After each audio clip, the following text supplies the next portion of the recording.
the fuck is that guy? I make my own moves, yeah, I'm bossing. All weak bitches, please proceed to the exit. Is there no one else? Are you not entertained? Are you not entertained? We are not for the weak. What's up, guys? Welcome to Not for the Week. It's your boy James. It's your boy Wes. We got the two of us. No Jeremy. Jeremy had to go do adult things. It's just the two of us. little fuck boy hangout. Yeah. But yeah, it's us, and we actually have our first guest of 2020 up in this bitch. So we actually got our boy Jonathan. Super cool dude. Super cool dude. He hops in. He's a bodybuilder. He basically keeps it real, man. Like if you go to check out his Instagram, we got it in the bio, but he's got the long hair, he's got the piercings, and he just kind of tells it like it is, and it's dope. So we reached out to him, got him on the podcast because we both fuck with his message, and I think he's a genuine dude. He's a very woke. He's like 20. Yeah, he's 20. He's a very woke and just with it, young dude, real dude, but well ahead of himself in like wisdom. Yeah, and ahead of his years, I should say. But yeah, we got him. The podcast audio may be a little messed up on our end. I don't know. We had some issues with it. We'll see. I don't know if it's good or not, but his audio is at least legit, so you can hear him. But yeah, the podcast picks up kind of in the middle of a conversation because we were fixing the audio. Basically, him talking about his brain tumor that he's dealing with right now, and so that's where the podcast picks up. And we talk about a bunch of things like being original, the state of bodybuilding. It's a good podcast. Hopefully, you guys check it out, listen to it, and fuck with the message. So yeah, here we go. Let's go.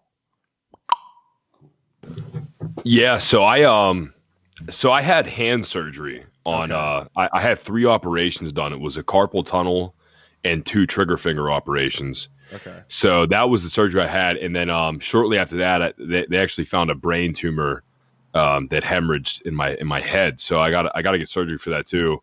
And the tumor's on my pituitary gland, which is pretty much the motherboard of all your hormones. Yeah. And so turns out I've been bodybuilding this whole time with thyroid disease, with cortisol disease, with all these things that aren't ideal, low testosterone, fluctuating GH and IGF-1, and just all these terrible fucking, circumstances. Right. So I'm actually meeting with my surgeon tomorrow to talk about getting the tumor removed. But shit's been fucked up because they had me on a ton of cortisol because my adrenal glands completely shut off. So does that basically mean do stimulants like hit you the same then? Like, are things like hitting, like, does that hinder, like, basically like when you take like pre-workout or something like that, like your adrenal glands, are they just tapped out or what? Yes. All my hormonal functions right now are completely shut off. So I'm being treated artificially with cortisol medication and Synthroid medication. So thyroid is shut down. My adrenal gland is completely shut down. So the cortisol that I'm taking, I'm taking it to stay alive so I don't go into adrenal shock. But the problem is cortisol is, highly catabolic. I mean, it's literally the more I take it, the more my muscle disappears and the more I put on fat. But if I don't take it, I'll fucking die. So it's like I'm pretty much just holding off till I can get this surgery and try to get everything regulated, man. That's why, I've lost like 20 pounds of muscle. Fuck. And obviously people were going to jump to like, oh, are you off cycle now, huh? And it's like, nah, dude, like I have a fucking brain tumor, man, like on my pituitary gland. So all my hormones are just failing right now. That's terrible. Shit, bro. That's tough, dude. I hope when's your, do you have an idea of like when you're going to, when that surgery is going to take place or? I don't know. Hopefully as soon as possible. I mean, I'm talking with the surgeon tomorrow at like 10 o'clock in the morning. I'm really going to push for the surgery to happen ASAP because I'm only going to be out post-op for 2 weeks, but who knows how long it'll take for my hormones to get okay again. It might take, a year, man. Yeah. So it's like sooner the better so I can just get in shape. I want to be in shape for this Arnold. Yeah. I wanted to go pro this year. Like this year was pretty much just going to be me competing as much as I could, but turns out, that plan kind of crumbled. So yeah, it's a hard pill to swallow, man. Yeah, I mean, stuff, shit happens for sure. It's not really, and the thing is too, is that's tough. Like, that's not like making excuses or anything. That's just facts. That's just like life throws fucking shit at you. It's like, fuck. I mean, they were like, I can't believe you've even been doing this whole time with this shit. I was to like, me, it sounds like it's been crazy that you've been able to make the progress that you've been making, and like, you know, with having that, like, I guess it's almost kind of one of those, I don't know, in a weird way, I kind of want to say like a placebo kind of, not a placebo, but like a if you don't know about what you have, like out of sight, out of mind. Out of sight, out of mind. Exactly. Because that's intense. I mean, yeah, dude. And I remember being in prep. And I pulled out of my show when I was 2 weeks out because, you know, I'm going through prep and I'm like, you know, man, prep is hard, but it's not this hard. You know, like doing this shit's hard for sure. But like, I know the difference between situational difficulty and just like, you know, generally speaking, this is fucking impossible. Right. And, you know, I just knew something just wasn't right. And I pulled out of my show because I was holding water. I wasn't losing weight. I felt like death, you know, every single day. Yeah. And that's because I was in adrenal failure. My adrenal glands were shut off. I wasn't producing cortisol. My thyroid was shut down. I was in hypothyroidism. My testosterone was low. Yeah. You know, my GH was fluctuating, which caused something called acromegaly. So just a lot of, you know, just of all the places, I mean, that tumor is right on the motherboard of my hormones. Wow. And it's like, of course I compete in the one sport that relies on your hormonal functionality. So totally. Damn. And dieting for a show is already fucking hard enough, and then you add that. Yeah. It's like, what the fuck? Mm-hmm. That's what I mean. You know, I'm sitting there and I'm like, dude, this shit is really hard right now. Like, I'm talking like I couldn't even do 5 minutes on the treadmill without feeling like I was gonna have a stroke. And I'm like, yo, like something has to be going on, man. Yeah. And I was in the doctor's office every fucking week, just testing this, testing that. You know, I knew something was wrong. You know, how long did it take for them to figure it out that was what the issue was? It took the tumor to actually apoplexy and bleed out. So no one even had a clue until one night I was bouncing at the club and I came home and I had a headache, you know, and I just tried to sleep it off. And I woke up in the middle of the night and my head was it was pounding so hard that I couldn't move. I couldn't speak. I couldn't look at light. I was super sensitive to light and sound. I just sat there and I just gripped my hair so hard, shut my eyes. And I was just like praying that it would just go away. You know, it was so debilitating. And I went to the ER and they were like, you know, they did a lumbar puncture and they said, yeah, you have meningitis. Let's do a CT scan and see if there's anything going on upstairs. And then they did the CT scan. They said, you know what, your pituitary gland looks really enlarged. We don't know what's going on. So I was in the hospital for 6 days. And at that point, they had no clue it was a tumor. So they were actually treating me with just Dilaudid, you know, really heavy painkillers. I mean, I was just spaced out, drugged out because they weren't treating it directly. They didn't know what was causing it. So it took them a week until they finally, you know, started theorizing things. And at that point I was discharged and I lasted 2 hours. So I got discharged. I got home. I lasted 2 hours. I had another meningitis attack. I went right back to the ER. This time I went to a different hospital.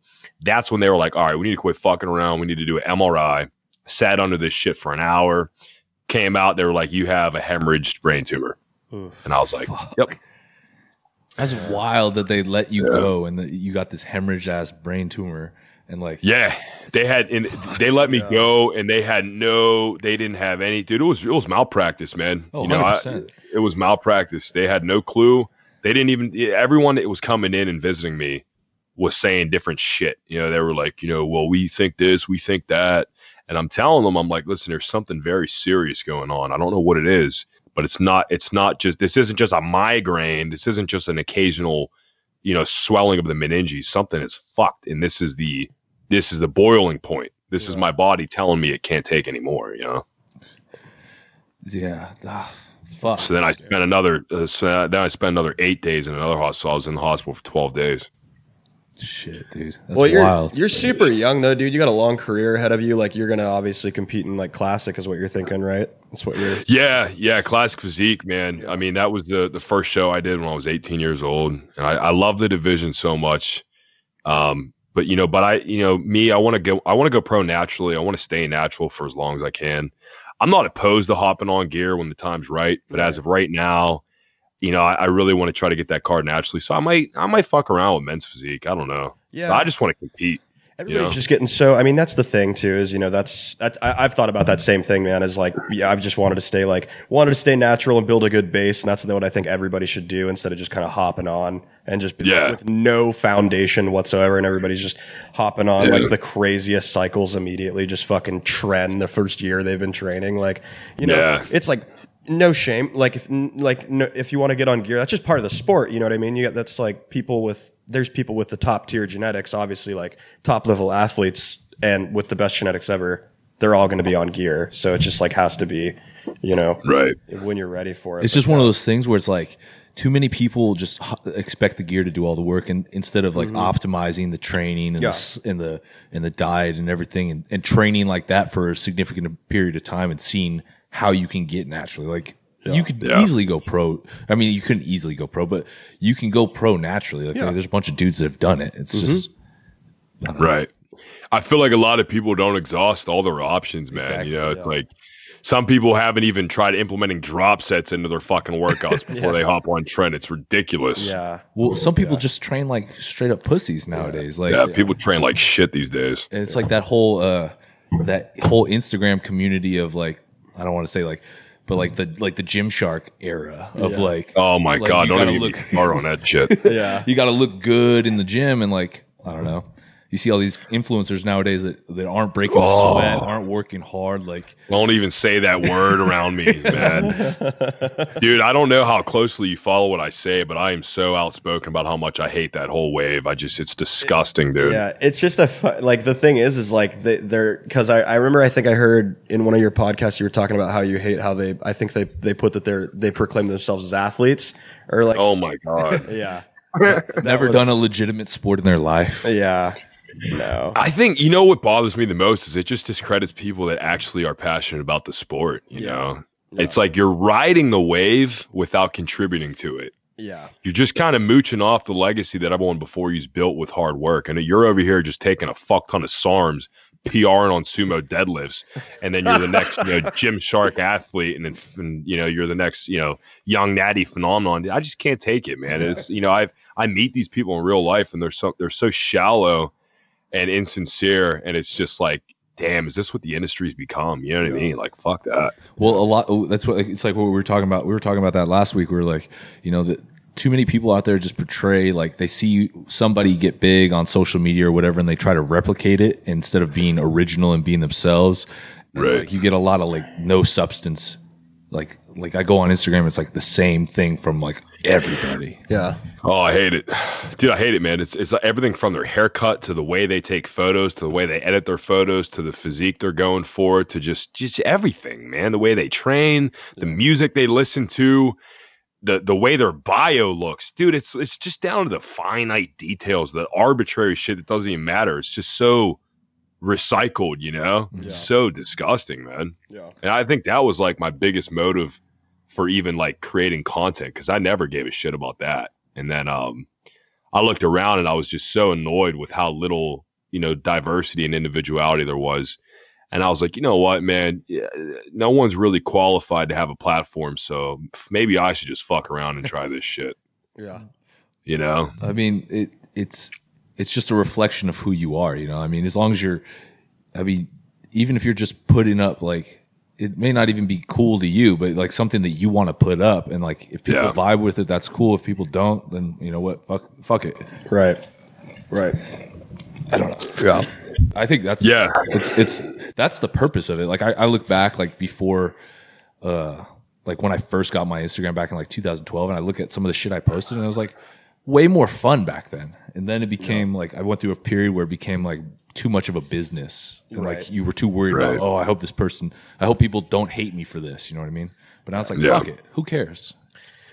Yeah, there's so much censorship, and it's like, I don't know, man. I just just the other day, man, I just posted actually it was just yesterday, I posted like a satirical rant, and it was supposed to be funny, but there was some merit to what I was saying.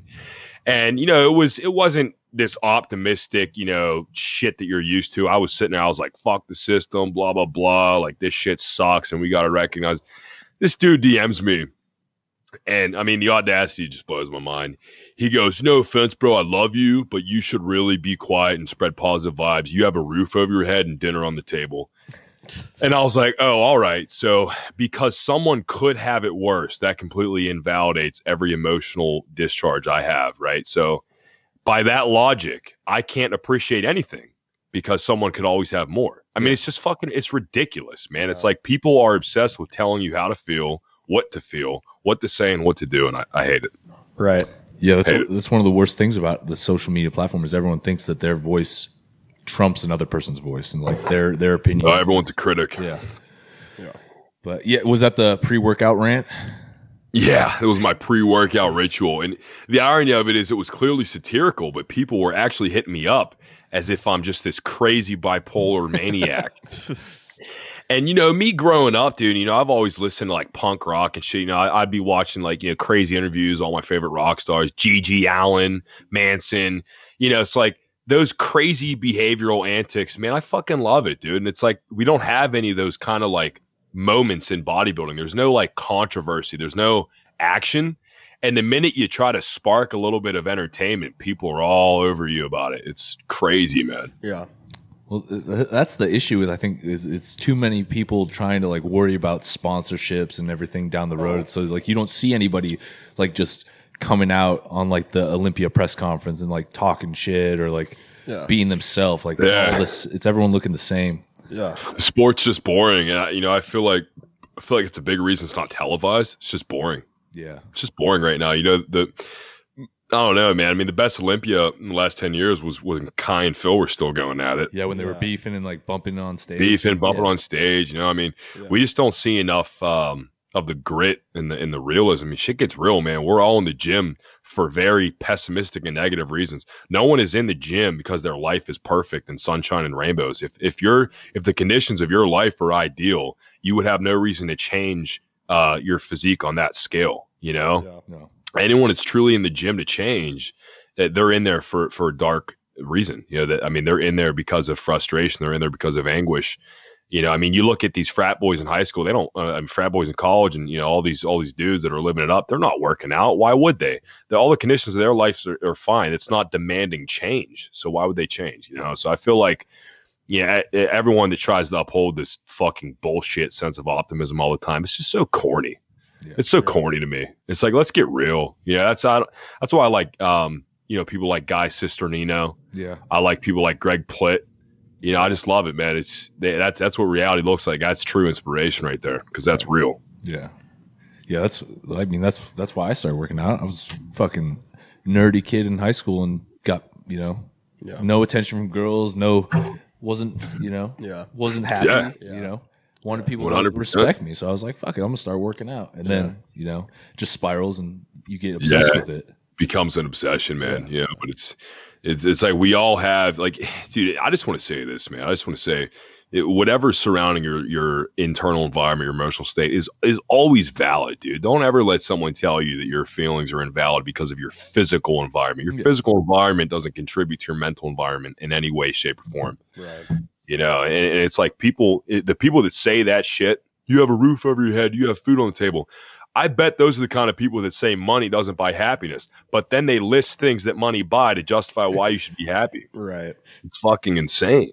Well, some of the most unhappy people I know are the ones that are like super have a lot successful. of possessions. Yeah. Exactly, man. I mean, it's like you could have the biggest roof over your head and the best food in your stomach and still feel like shit. Yeah. You know? Right. So, yeah, man, that's my little rant on here. No, I fuck with it. Like it's 100% true. Like, what's this protein you got right here? What is this? That's actually my company that we're starting up. We're launching in February. Shit. Dude, I want some samples, dude. Yeah, I got you. As soon as we get some stuff in, I got you. Yeah, I'm trying to start my clothing brand soon. I don't know if you've seen any of that. The Riot 13. Riot 13, yeah. Oh, that's sick, dude. Yeah. You got any? Is there anything up on your page right now? Is it? No, but I'm about to DM you a little preview. Dope. I'm gonna DM it to you right now. So, you know, we're trying to finalize the designs before we print, but we have the fabric and fit picked out. We just need to get the perfect design. Are you? We're almost there. Are you designing it yourself, or you got somebody working with you? Yeah, so I'm working tight with my boy Alex, who's in Australia. I've known him for a while. He's a graphic designer. And then I'm also working closely with this dude named Matt, who is over in the UK. So we've been going back and forth, bouncing off each other's ideas and concepts. We have the text logo down pat. I mean, that's all. I just DM'd it to you if you want to check it out. Yeah, I'll check it out. Right now, we're just trying to fucking get the symbol logo, on point. And then once that happens, I'm launching this shit. It's gonna be gnarly. Oh, that's sick, dude. I Got like it. really band shirtish. Yeah, Yeah, man, we're trying to bring that like 80s horror punk undertone to the gym because cats like me, I mean, I can't fucking resonate with Gymshark or Alpha Elite. I mean, why the hell would I wear that shit? I'm not your typical crew cut, guy. Yeah. You know what I mean? And so I feel like there's just a whole community of people that want this kind of stuff. Yeah. Oh, 100%, dude. Yeah. And the biggest thing, I was telling somebody this the other day because I get a lot of messages like, how do I start my brand or how do I get a business going? It's like why do you want to start the brand? Like you have to have a message behind it. Like why should somebody buy that? Like because there's so much shit out there. There's so many brands. There's so many clothing companies. So many supplement companies. Like you have to have a core message that people can fuck with. Yeah, it's got to be a movement, man. Yeah, it's got to be less of a business and more of a movement. Yeah, right. And I think that's an issue with like the ease of starting a business nowadays. Like with social media, it's like super easy to start a business, and so many people start businesses for the wrong reasons. They just started to get big, as opposed to actually having like that message that resonates with you initially. What's crazy too is, dude, it's like every single fucking day I see a new gym wear brand, and it's the same shit. Yeah. I'm like, dude, all right, here's Gymshark 2.0. Here's, fucking Alpha Elite 3.0. I mean, they have these corny ass names and these corny ass little symbol logos, this minimalist, clean. It's like, it's ridiculous. I mean, it's like every day there's a new brand that's trying to be another Gymshark. That's why I started Riot 13. Yeah. Because it's like, I want to come in here with some character, some charisma.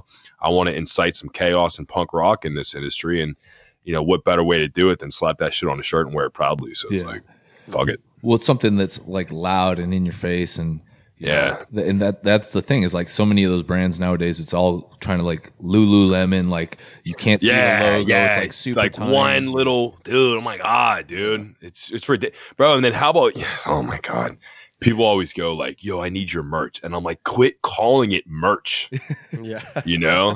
I mean, like, dude, I'm not your typical influencer that has like a K on their following, so I immediately think I'm able to come out with merch. And then, these fucking people come out with clothes that's just their first and last initial, and then like apparel or some shit. It's like, let's say your name is James Smith and you have 50K, and you come out with your JS Fitness and Apparel, and it's literally just the most basic shit. Yeah, like, fucking, jeez, sidewear. Like Jeff. Oh my god, dude, it's fucking insane. What's crazy is he's fucking stacked because of that shit. Yeah. Oh, I bet he raked it. So I can't imagine how successful I'm gonna fucking be. Yeah. Well, what's cool about yours too is it's totally you too. It's unique. It's you, and so you don't have to like. I think that's kind of the thing is like being genuine in this game and stuff like that, and that's what carries. Right. That's what actually fucking brings people success. Like you're not putting on a face. You know what I mean? It's just like it's you. It's your shit. Yeah, man. Dude, it just fits perfectly with the gym scene. Yeah. It's like you go to the gym, you're starting a fucking riot, man. You're getting wild. You're getting crazy. You're unleashing your anger and your bitterness and your spite. Yeah. And I'm not afraid to show it. I don't want this minimalist fucking shark emoji on my chest. I want a big fucking riot fucking symbol across my chest. Yeah. I want to really express that anguish and just kill it, man. Yeah. I mean, I feel like the last person to do that was maybe Rich Piana's 5%. Yeah, Rich really started that, and then but it never kind of like took off after Rich. Like it was never no one carried it. Yeah, no one carried it.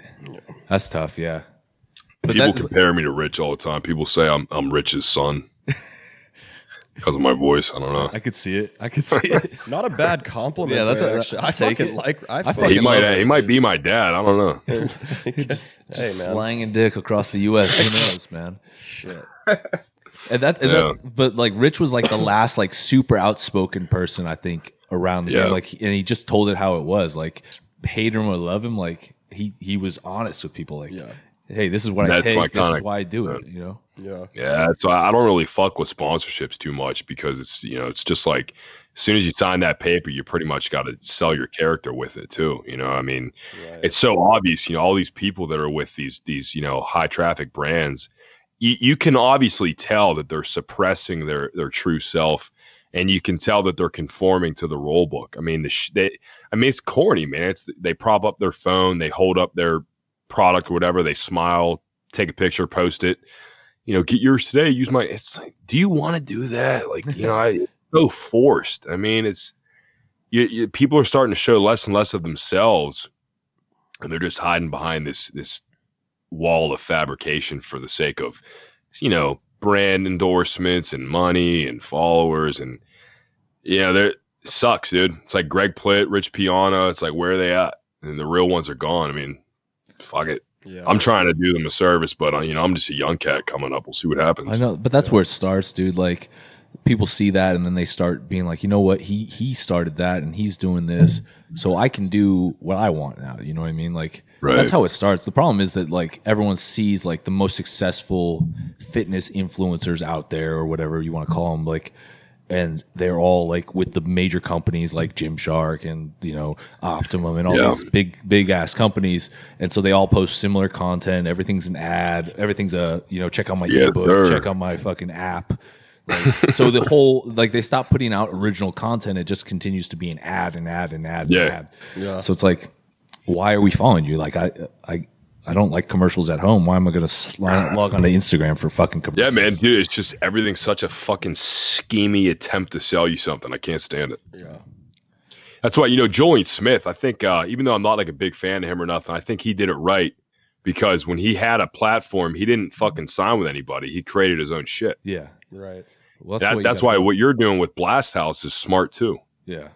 Well, it's like I was with Rich back in the day with 5%, and like what I loved about being with them is like he didn't tell you what you had to say. He didn't tell you like this is how much you have to post. Like, it was just like, hey, if you fuck with this, post about it. You know what I mean? Exactly. And that's how it should be. I get so many DMs, like when I was running my old company, Gunsmith, we would get so many DMs like, hey man, I'd love to be a sponsored athlete. It's like, well, do you wear any of our stuff? Have you ever heard of us before today? Or do you see like, oh, we got 27K on Instagram, like we want to follow? Yeah. It's like, exactly, man. It's like, do you know the company Insane Labs? Yeah. Yeah. They're not the biggest brand, and like obviously they bought their followers, but I mean, honestly, man, for someone like me, I'm a huge horror buff, and I've used their shit since I was like 17. I love their shit. Their shit is potent.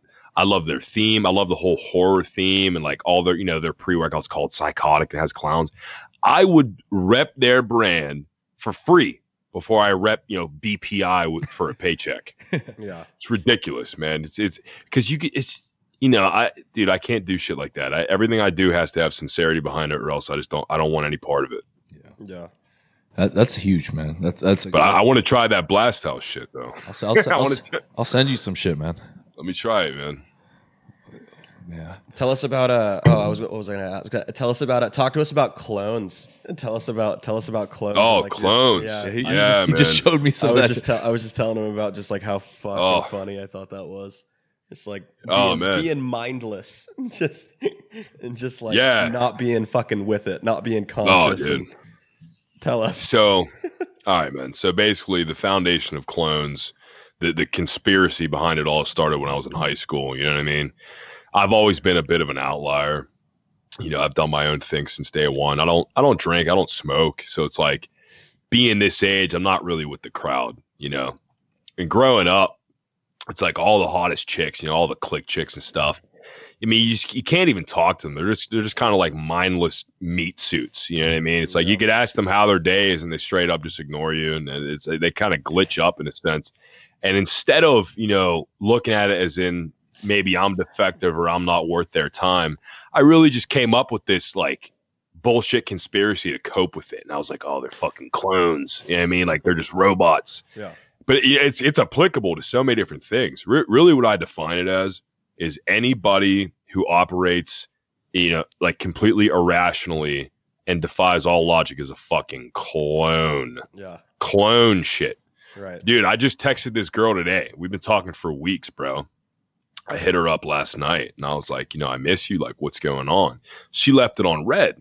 Oh. So then later that night, I said, all right, good night, girl. You know what I'm saying? Like, I'll see you later. Left it on red. Oh, but then she's on her story this morning talking. So, I thought you died. Yeah. Oh, you mean to tell me you're alive and well? Oh, my bad. You know what I mean? So it's like fucking clone shit. Yeah. Like, you kidding me? Yeah. And so I really, it's my way of coping with irrational shit because I'm resilient. Yeah. But I'm the kind of guy where that stuff fucks with me. Like it makes me question if maybe I'm just undesirable. It makes me question if I'm just not worth your time. And, like realistically speaking, I know that's not the case because I'm a good dude. I have good morals. Yeah. But it fucks with me. So instead of letting it fuck with me, I'm just going to shove it in their face and say, you fucking clone. Yeah. You know what I mean? So that's really my concept behind it. Your new sign off instead of so if you get a double no reply, you should just be like fucking clone and just like clone shit. Yeah, clone. Dude, and like everyone knows about that term, man. Anyone who's been on my page for a while, man, they say it all the time. I got people that follow me and in their bio, they have fuck clones. And I'm like, oh, shit. That's hilarious. Start the movement, man. That's one of your first shirts right there. Because it's one of those things that everyone's dealt with. Yeah. You know, it's one of those things that every teenage kid has dealt with, and they've probably felt like shit about it. But now we have something to laugh about. No longer is it like this sappy thing of, I got left on red. Now we're laughing at them. Now we're saying, oh, dude, you're such a clone. You can't even, you fucking malfunction. You can't even fucking glitch up when someone tries to talk to you. Like, it's ridiculous. Yeah.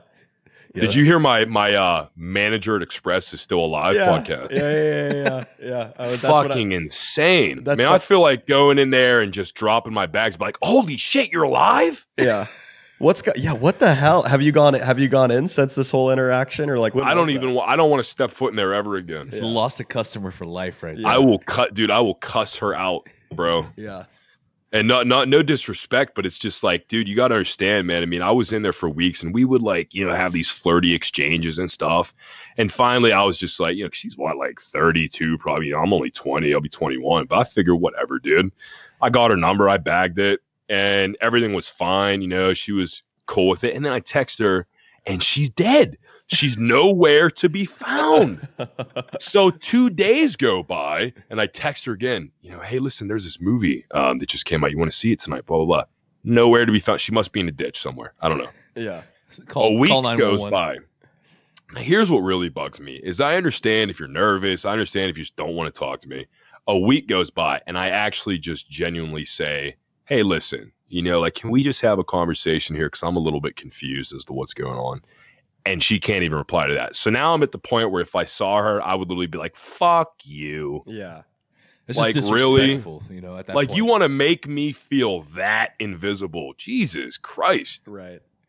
Like, God damn it. Like, what if I was so mentally unstable to where that actually drove me to do something stupid? You know what I mean? Like, it's ridiculous. Yeah. But people treat people like that every day, and they don't think of the repercussions. It's just like common decency. Like, you're not interested. It's just like, God damn. Yeah. Like, just tell me I'm ugly. Fucking shit. Yeah. So. But she's alive and well, I think. I don't know. Who knows, man? Well, maybe she's listening right now. And now she knows she fucked up. Yeah. Clone shit. I hope she hears my podcast. Fucking clone shit. She's going to get the maddening mind. She's going to get it fucking hard.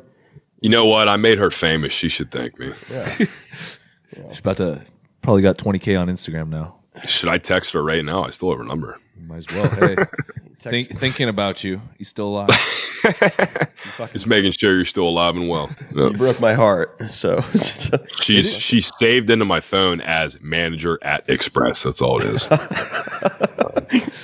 She's 30. You know what? That's almost worse too, because she knows better at that point. She's 30 fucking 2. I know. You know what I'm saying? You know what I mean? Like, this isn't like a 20-year-old girl. Yeah, dude. This is like, because this is where like the conspiracy of the clone regime kind of comes to halt. Because I'm sitting here and I'm like, you know what, man? Maybe it's just my demographic. Like, maybe it's just because girls at this age are immature, blah blah. So I start to shoot older, 26, 28, 30, whatever. It's the same shit. Yeah. And I'm like, I know there's not a sign on the back of my head that says ignore me. So it's like, what's really going on here? Yeah. So now I've just convinced myself that there's an epidemic of fucking clonehood. It's just the clone army's taking over the world. Fucking body snatcher style. So we just got to keep fighting the good fight, boys. You know what I mean? I think I've figured out a segment of it. I don't think it's ever a question that we're all gonna completely figure out. But I think from my experience, what I've noticed, especially like just being on fucking Tinder, just on Instagram, on different fucking social media platforms, I think girls just like to know that they could have you, if they want to. I could see that. You know what I'm saying? So like if you text them or whatever, or like you swipe right and you match with them on Tinder, it's like okay. A check mark. Oh yeah, they're like, they love it. I fucking matched with that guy, and then I'll shoot them a message. I'll be like, I'll try not to just be like that, basic ass dude that's like, hey, they're like, yeah, hey, with a smiley face or whatever. I'll be like, hey, like, what are you doing? Or like, oh, like you're interested in this, blah blah blah. Start to spark up a conversation. Nothing. Like, I'm like, why are you on here? Like, you know what I mean? Yeah, why did you? What are you doing? What dude? are you doing? What are you swiped doing? on me before I swiped on you. So, like, what? Oh, you're wasting so much time. I know. That's what I'm so saying. Counterproductive. Yeah. Irrationality. Fucking clones. Fucking clone shit. Yeah. But it's like the real way to fight, you got to fight fire with fire. So if you really want to battle with a clone, you got to embody a clone. You got to get in the That's mind the of real way to do it. Just act stupid. Yeah. Yeah. Just be stupid. Right. Okay. Well, yeah. I mean, that makes sense. I mean, look at fucking Jake Paul. I mean, he's like kind of like exactly. He's really yeah. Do you like what's your look on the Paul bros? Do you like Logan? Do you like Jake? I like Logan a lot more than Jake. Yeah, I like with Logan. I think Jake is just like a douche. Yeah. I think Logan has a good heart and he's trying to better himself, and I admire that. Yeah. Wes wants to fight Jake. I want to fight Jake Paul. Do it, man. I want to fucking put a charity boxing match together. And, dude, I was supposed to box Kenny KO, and he never fucking replied to me. Kenny KO didn't respond to you? He never replied to me. Bro, I used to be a fighter, right? Yeah. Oh, yeah. I know that. I just came out of retirement for boxing. I still got to get my book back, but I started training again. Everything's still there, just like I left it. And I called him out because I was sick and tired of seeing him doing all this, like, I keep calling out all these bodybuilders, no one accept my challenge. I'm like, dude, you're calling out people that don't fight. I'm like, I fight. I fought for years, dude. I had a fucking shaved head. I was $130. I was undefeated featherweight. Let's go. And we talked in the DMs, and he was doing the whole, come down here, we'll just spar. I'm like, dude, I'm not flying down to Reno, Nevada for a sparring session. I'm like, I'm setting up a legit match with my coach. We're gonna fucking fight. We're gonna film it. We're gonna get it on the internet, whatever. Yeah. And anyways, he was like, all right, I'll let you know, blah, blah. And then he started posting shit saying, no one's accepted my challenge. So I commented publicly and I said, listen, I talked with my coach. We can set up a fight. I know you'll be at the Arnold in Ohio. Pittsburgh's an hour and a half away. Show up or don't. LOL. Boom. End of story. Never replied to it. Of course not. Of course not. Yeah. Yeah, I mean, I've got mixed reviews on Kenny. I don't really fuck with him. To be honest. Yeah. I used to fuck with him, and then did you guys see that whole shit with Philly on when he was he photoshopped? Yeah. Oh, dude, that was it for me. Yeah. I was like, all right, dude. My thing with him that I kind of had a big issue with was I really like John Skywalker like quite a bit. I think he's like a pretty funny ass dude. And with their thing that they had like at I think it was the last LA Fit Expo. This actually, it kind of pisses me off talking about it now. Fucking Kenny brought up what's his name? Kino Body. Like he brought up some shit from somebody else's he brought up the fact that Gregory O'Gallagher like fucked his girlfriend or something. Oh yeah, I remember when that shit happened. Yeah, dude. And I was like, first of all, that has absolutely nothing to do with you. And then it's like he talks all this shit about him like on, did I ever show you that video? Yeah. It's pretty fucking bad. He talks all this shit about him. And then John in person at the fucking LA Fit Expo, like calls him out about it.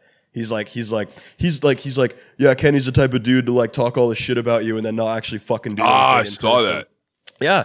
And then he goes, fucking Kenny's bitch ass is like, hey, what are your thoughts on Kino Body? Like after he already walked away. or like He's a something like chump. that. Yeah, dude. I was just like, that's kind of. I was like, Kenny, shut the fuck up.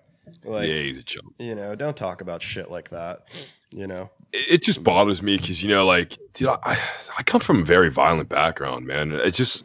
It's not something I'm proud of, but it's, you know, like, I've been to jail for assault. Like, you know, I've been fighting my whole life. It's just when people try to abuse the sport, a combat sport like that, just for clout, and it's so corny. You know, it's like just fucking make your YouTube videos and quit trying to butt heads. You know, this isn't a battle of egos, man. We're all trying to work together. We all have the same goal. Just shut the fuck up. Yeah. You know what I mean? Yeah. Well, my issue It's is insane. my issue is that it very, very few times does it actually like get settled. It's just like words back and forth. Like, if Yeah. you guys hate each other that much, like, get in the ring and fight, or you know what I mean? Like, Never even settle gets it. to that point. No, Well, the thing is most people don't. To be completely honest, like unless they have like a background like yourself, like with actually like legitimate experience and training, and like it's not the same thing. Most of these people don't want to fight. Like No, they 100%. actually don't want They to just fight. No, they don't. And that's what I Yeah. said. You know, that's what I Yeah. told them. Like, Right. you know, people were tagging me and shit because I went on my story and I tagged them in a video. Yeah. And I was like, I'll fight you, like, blah, blah, blah. I called him out. And then, you know, people were tagging me in his posts. And I was like, listen, you guys got to understand something. He doesn't want a fight. Right. He wants a little publicity stunt. He doesn't want to fight. If he wanted to fight, he'd go out in the street and pick a beef with somebody. And he doesn't want to fight. Right. And that's the difference. It's like, you know, I'm trained to fight. I'm not trained to do this petty shit. Yeah. And you know, it shouldn't even have to be that way. But all these clowns, you know, they want to be, they want to have something to oppose just for clout. Yeah. oh, it's all cloud. That's why he's friends with Bradley Castleberry now. Yeah. like It's insane. after all that shit. Yeah. Stupid shit. What did you? How'd you get into bodybuilding from fighting? Like that's Yeah. kinda like So a weird yeah, transition. it was a weird. So basically, the answer simply is I wanted to go to the middleweight division. You know what I mean? So I was $135. I was fighting at featherweight for a long time, and I wanted to go to middleweight. I wanted to put on some pounds, and I started bulking up, and I just fell in love with it. I mean, I fell in love with the process of just getting big, putting on size, and next thing I knew, I just slowly got away from fighting, and I just started getting more into bodybuilding territory, and next thing I knew, I turned around and I was like, okay, I'm a bodybuilder now. Like, Yeah. you know, I looked at my physique and I was like, shit, I got some potential. And then I cut down and I did my first show and I got 4th place at my first show. But to be fair, you know, I had only trained for a year. I had a 5-week prep. So I only had 5 weeks to get in shape. I went from 204 to 170 in 5 weeks. Fuck. And my coach had me on no carbs, and it wasn't keto because my fats were 40 grams. It was just So- no food. It was just starvation. Yeah. Yeah, I mean, I didn't come in shredded or nothing, but you know, the look that I had at that age and the shape, I knew I had something to work with, so I just stuck with it. Yeah. Because I felt like at that point I had paid my dues. You know, I wrestled for 6 years, I fought for 4 to 5 years. I didn't have anything to prove. You know what I mean? I just wanted to do what made me happy. Yeah. Well, it's kind of a natural transition. Like I could like it's an individual sport. You know what I mean? Like this bodybuilding and fighting, Yeah. same kind of mentality almost. Yeah, So it's like it only Yeah, falls you really- on you. you gotta have your own back, man. You don't have any team to put you on, so Yeah. It's a fucking tough sport, dude, because you get to this. It's so mentally tough too, because you get to this point, like I just got like the flu, like hella bad, like a couple days ago. I don't know, 4 or 5 days ago, I guess now. And it's so crazy, like it's so shitty. I was telling James, I was like, you can go from fucking. I've been working out off and on for like I don't know, like 5 years, something like that, and you can go from looking, you know, a certain way to just you get the flu and you feel like you look like shit. Like I really could look a lot worse right now, but like It could be worse, dude. it could be worse. But like, no, it still sucks. It's mentally so shitty, dude. Yeah. Like the way that you fucking see yourself and like you see yourself. A certain bodybuilding way. fucks you up for life. 100%. You get a weird, distorted view of yourself. For life. Yeah. I don't know a single bodybuilder, like true bodybuilder. I'm not talking about these fucking influencers, man. No, like legitimate, I'm- like bodybuilders. Legitimate people that have starved for 18 weeks and competed several times. I don't know a single competitor or true athlete in a sport that doesn't have either binge eating disorder or body dysmorphia. Yeah.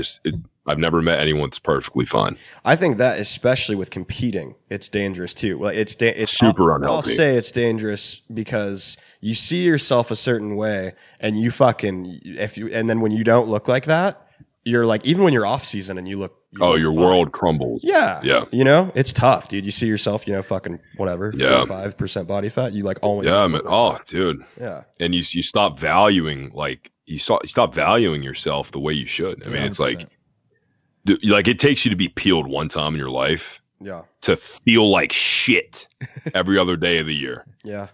And you know, I feel like a lot of, dude, I was watching a Greg Doucette video. I fucking love Greg. Greg's Doucette, fucking legit. I love Greg. Greg is a fucking real one. I DM'd him today about coaching. Please reply to me. Also, Greg, please make a Natty or Not video on me. I could use the exposure. But you know what, dude? He said something that really stuck with me. And he was talking about Anthony Mantello, who, you know, I'm close with him. Not close, but me and him are acquainted. We've talked. And Anthony put on like 30 pounds like within 2 days after his first show. Yeah. And Greg talked about how not only is it physically really unhealthy, but mentally. Yeah. You know, you've spent X amount of weeks getting in shape and your mind can't catch up to your body that fast. So when you put on that much weight and you watch your physique go from God tier to fat fuck in 2 days, it fucks your head up in ways you can't even fathom. Right. No human being on this planet is mentally conditioned to witness that drastic of a change physically in that short amount of time. And that shit happened to me, man. I put on about 30 pounds. I went from 170, 195 within like 4 days after my show because I just ate everything. Yeah. It's wild. And it makes you want to fucking die. I mean, you look at yourself, you're like, fuck, dude, my career's over. I look like shit. I lost all my value. I'm not worthy anymore. I'm a fat piece of shit. Yeah. It's crazy. Well, it's one of those things. It's like you spent X amount of weeks getting down to this Exactly, diet, man. and then in like a day, it's over. It's gone. 48 hours. It's ripped right out of your hands. So like this past year, I did like a men's physique show because I've been powerlifting for like the last few years, and I wanted to do a bodybuilding show, a powerlifting event, like a strongman, a marathon, a CrossFit thing, and a Spartan race all in 1 year. Yeah. So I dieted down for this show. I wanted to do classic, but I didn't have enough time to dial in my legs.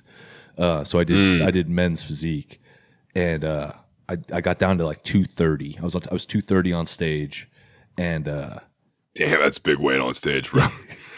You must be a big ass dude. Yeah, I'm about 6'4", so I got down to like 230. Oh shit! I got down to 230, and then like a week later, or like maybe 3 days, 4 days later, I was back to 250, and then I was like, oh, I still looked all right. Like I like filled out, like, right? Yeah. So I was like, oh man, like I can get away with eating like this. And then like a week later, the abs started disappearing. I was like, God fucking damn it. Yeah. It's a mind fuck. Oh, it just fucks with you. Yeah. Yeah, man. I know for me, like, it was really fucked up because I actually went back into like prep mode within a week after prep. Like, you know, I competed and I chilled for about 3 or 4 days. I got really overweight really quick. And then I went right back into a deficit and I stayed there for about 4 months. Because it took also not healthy. Not healthy at all. No. I mean, it's like it's 4 months I could have been growing and living life, enjoying life. You know, you think you get to the end of the race, but the reality of it is with bodybuilding, it never ends. Yeah. It's a 24/7, 365 obligation. That's why, you know, I made a video and it was really controversial, but I spoke my mind. I said, listen, I've played every sport in the book. I played football. I played baseball. I've wrestled. I've fought. Bodybuilding is the hardest sport in the world, period. And everyone was giving me shit. And I'm like, listen, anyone who disagrees with me has not actually competed. Like you just had, there's no way. Dieted. Yeah. You have never, you have no clue what it's like to operate under these conditions in a strict deficit for 12 to 16 fucking weeks. You don't understand it. Even in the off season, no, you can't eat whatever the fuck you want. If you're a sufficient athlete in the sport, you're eating the same food in the off season as during prep. You're just eating more of it. Mm-hmm. Right. And maybe you're force feeding. And maybe you're force feeding. Dude, I was puking every day, man. I mean, I was eating like 6,000 calories in my first bulk. And I was waking up every 2 hours, shoving egg whites and oatmeal down my throat until I was fucking puking.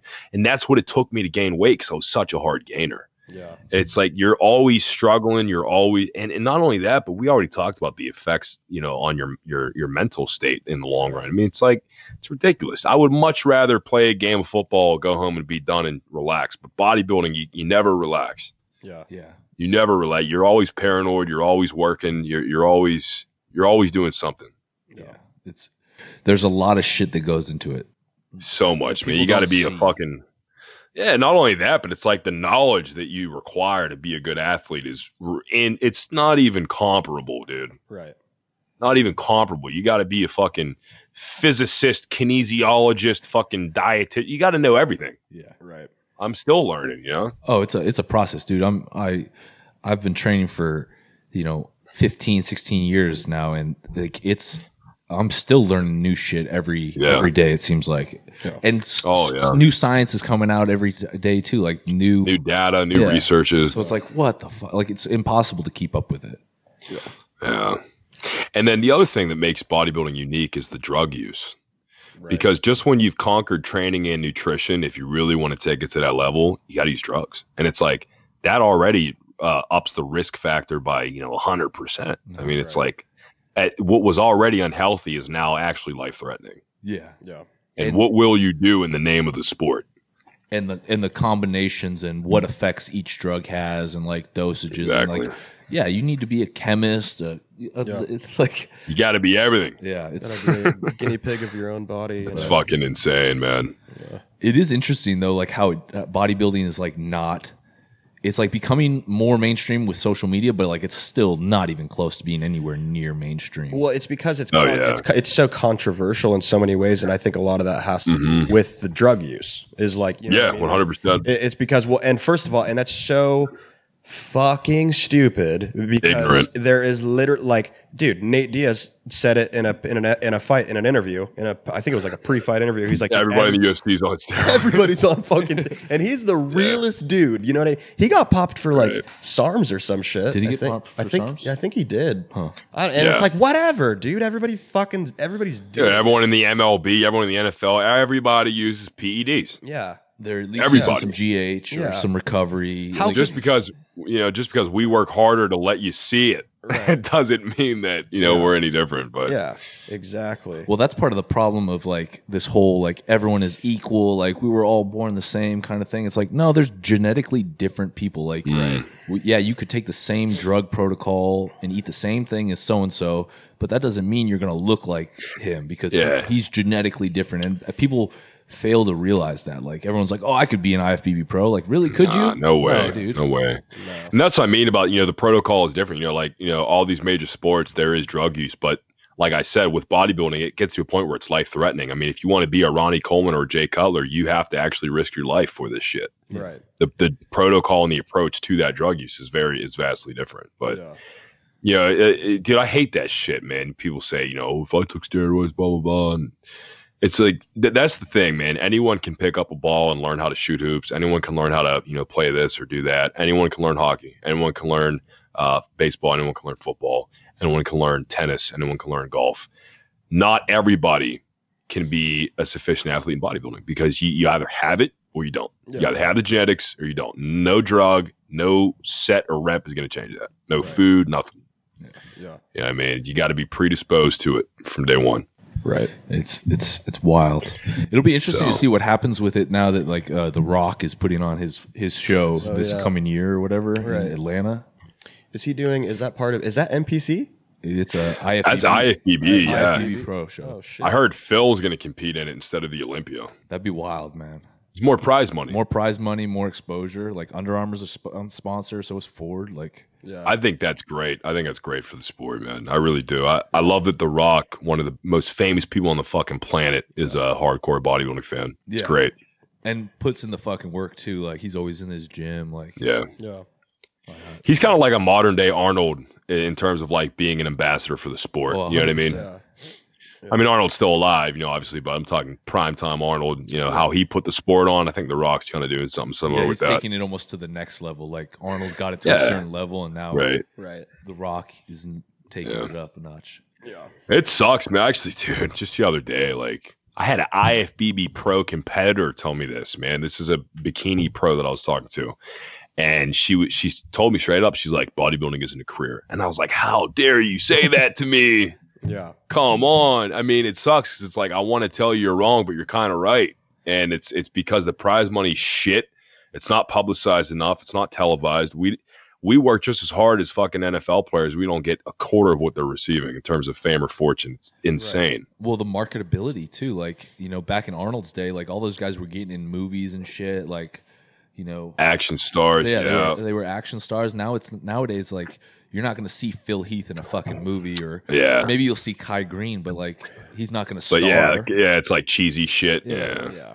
Which blows my mind because, you know, I feel like someone like Chris Bumstead could play a better Superman in terms of like just the physical aspect of it than Henry Cavill. You know, obviously he's no actor, but what I'm saying is, rub, you know, yeah, it's like you should look for, you know, I mean, in the comic books, they look like bodybuilders. Why aren't you trying to get a bodybuilder to play the role? Yeah.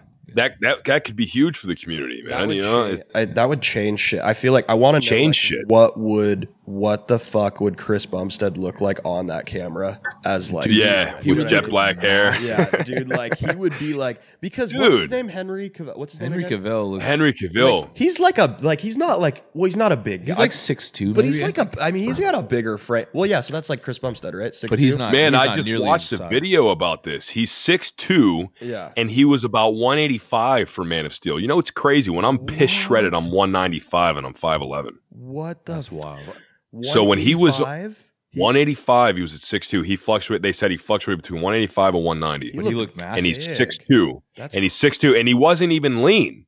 Yeah. He was about 12 to 15% body fat. He wasn't shredded. Whoa. You know, so you got to think, man, how big would someone like C-Bum look in that fucking role? I think massive. That would spark a movement. I mean, kids would watch that and they would say, wow, this is the Superman I see in the comics.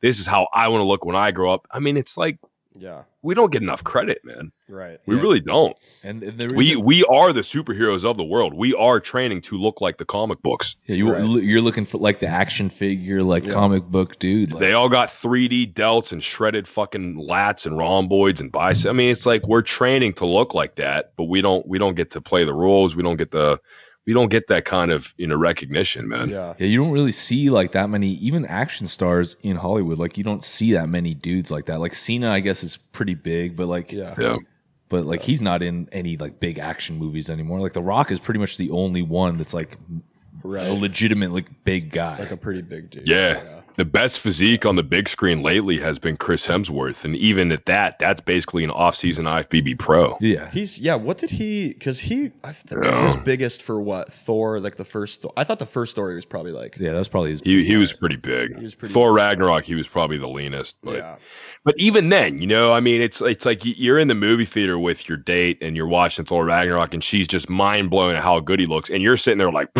that's literally every men's physique pro on their day off. Yeah. You know, like this guy had to work how hard for this. I mean, this is what these people look like year round and better. Oh, I mean, but they're all on steroids. It's like, everyone's on what the fuck do you think he took to get in shape? Exactly. Right. It's interesting because I was talking to my buddy. My buddy lives down in LA. He does a lot of stuff with like the TV shows down there, like CBS and whatnot.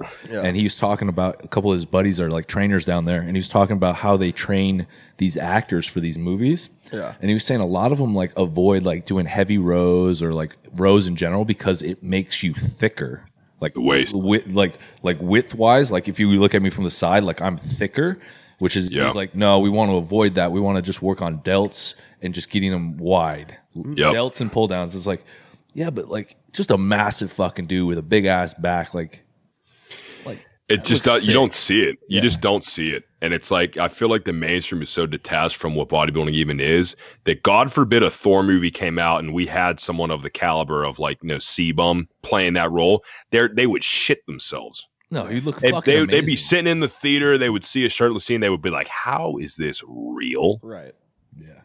But we see it every day, so we normalize it. People were shitting themselves when they saw fucking Zac Efron in Baywatch. You know what I mean? Like, and dude, that shit was pitiful. That movie was just. He was pretty fucking shredded. He was though, shredded as fuck. Yeah, but he was not big at all. He was probably like 165 pounds. Yeah, maybe. Yeah, maybe if that. Like he was shredded, but we got fucking 17, 18-year-olds with Gymshark that are that lean. Yeah, exactly. You know what I mean? And they're fucking bench pressing the dude's deadlift PR. So it's like, for sure. Jeez, I mean, you know, and these are the guys. These are the guys getting paid the big bucks. Right. But that is interesting how in the golden era, someone like Arnold was really the biggest action star in the world. Right. You know, and they've made movies around him. Right. Yeah, man. And it's crazy how it's like Hollywood at that point wanted someone of that caliber, and now they don't want anything to do with it. Right. I wonder if that has to do with like that whole toxic masculinity, like movement, like the.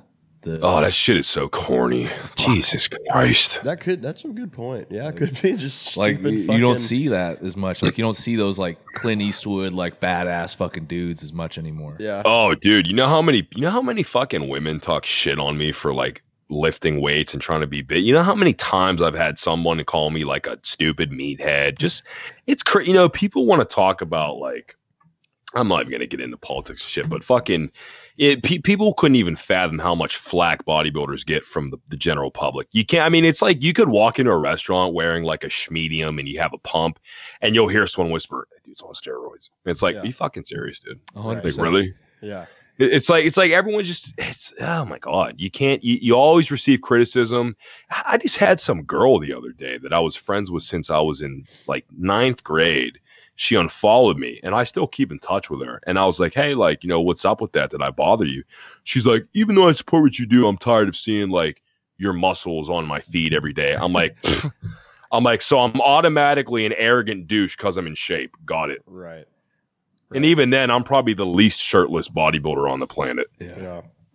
It's wild, man. Like it's the perception just is like, oh, You get profiled instantly for having muscle. 100%, dude. You're You know, an idiot. You don't know shit. We should. Yeah, just let me. every girl that takes care of themselves and posts fucking pictures of it on Instagram. Oh, it's crazy. Like, let's just do that. You know. Fuck. Yeah, how about the fucking the double standard is insane. I mean, you could be like a chick who's just in a thong posting ass pics every day and you get everyone's respect and lust and you get all their likes and comments, and you're a guy and you're shirtless and you're working hard and you're a douchebag. Right. Or you get a lot of gay comments. I get a lot of gay DMs. Oh, dude, yeah. oh my God, don't even get me started, bro. That's why like you'll never see a bulge pic on my page because I know, you know, everyone's like, oh, you'll get likes. I'm like, yeah, from 40-year-old gay dudes. Yeah. I'll get some Like dick pics in the girls don't DMs. want to see that. Yeah, girls don't. They really don't want to see that. That's what older, you know, gay dudes want to see. Unless you're the game, then you can get away with that. Yeah. Exactly.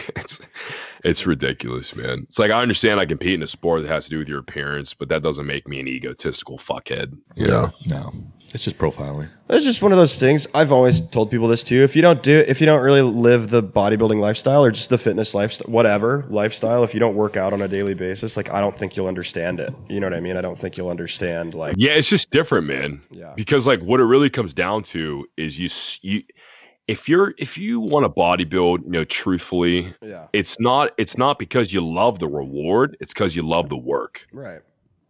You know, you're not in it for the physique. That just comes with it. Right. You're in it for the work. You're in it for the grind. You're in it for that, you know, that grueling workout session, that therapy that you're looking for, that release of all your bitterness and your anger. I mean, that's why you're doing it. You're not doing it for the reward. You're doing it for the work. You know, I could never build muscle another day in my life. I would still kill a workout every fucking day. Oh, 100%. Yeah. You know what I mean? It centers me. Like I'm not an asshole if I train. Yeah. Yeah. Right. Oh, it's noticeable for me. Yeah. If I don't go to the gym, I'm a fucking like I feel like I get really irritable. I think, 100%. like, Yeah. Yeah. I would beat someone's ass if I couldn't lift. Yeah. Well, you got to release that aggression. That testosterone's building up. Like you got to release that shit somehow. Yeah. And that's what I mean. Is that's why I hate seeing all this fucking EDM fuckboy shit. It's like they're not even bodybuilders, man. They're just taking drugs and they're taking photos in their fucking Calvin Klein underwear and they're just posting a mirror pic every day. And it's like, that's a career. Like you're getting paid to just take a mirror pic in your underwear every fucking day. You're building up this false idea of what this sport really is. And it's fucking bullshit. Right. Yeah. So disrespectful in my opinion. I just can't stand it. And in the end, you're doing it for the wrong reasons because that shit's not like. It's the opposite of what I just said. You know, you're doing it for the reward instead of the work. Yeah. You should be passionate about the work before you even think about the reward. Because it's too easy it's too easy to fall off and lose that. Like if you're doing it for like, oh, I just want to look good. Like it's too easy for you to fuck around and be like, oh, I'm not going to go train today, you know? Yeah. Yeah. Because you don't really love the process. Yeah. Yeah. And that's why, you know, like everyone, like when Ziz first came out and started that whole wave, which I like Ziz. I think Ziz was a character. I think he was pretty charismatic. I don't think he's, a genius. I don't think he's some kind of icon. But it's like that's really when all of this whole like take drugs, fuck bitches, be aesthetic, don't train hard, don't try to don't compete, just be shredded, take photos and pray for the best. Be shredded, take mirror pics and make it somehow, some way. It's funny too because that like started out as like the outlier, like that wasn't like what was going on around, and he was like the outsider, and then he brought that in, and now that's like everybody. Yeah. Oh, dude. There's no real. Yeah. I just like what I liked about him was I liked how he just didn't give a fuck. Like, Yeah, that's what I mean. His charisma was great. Yeah. He just didn't. I liked him. That's one thing I like about him versus like Jeff Side and like shit like that is kind of like the transparency too with like shit. Like Ziz would like tell you, he's like, yeah, I'm taking this, or like, yeah. And he actually had character, he had character, and that's why people liked him. Yeah. But it's like, on the flip side, you also had Greg Plitt. I love Greg Plitt. Yeah, he's awesome. And it's like long term, like what's going to benefit the sport and the industry is someone like that. Yeah. You know what I mean? Like Ziz did a lot for the community, but he also created a lot of fuckheads. Yeah. I hate to say it. No, that's valid for sure. He really I feel like right now there's just no people with high platforms that are saying anything that matters. Yeah. It's like I'm not even going to name drop because I've already done that and gotten in some shit. But the people with the highest platforms are the least qualified people to have platforms. And it's like you go on there for some inspiration and you see some corny vlog where they tell you what they're eating and shit. It's like where is the fucking realism? Where is the inspiration? I have a video. I have an IGTV video. It's a 5-minute long video. It's called Upholding Your Potential Foolproof Plan. It's just this heartfelt video. You can feel the passion of what I'm saying. I have this video called Overlook Your Demons. I have my podcast. I have my rants all the time. This is the kind of shit that I would see from Greg Plitt. And this is the kind of shit that changed my heart. And you're not getting that kind of behavior from all these cats. Like what you're getting is this, ego inspired, bullshit propaganda that's just being fed to you. And it's no one's doing anything and no one's saying anything. If you really look at the essence of what's happening, nothing's happening. Nothing's going on. Yeah. It's the same shit every day.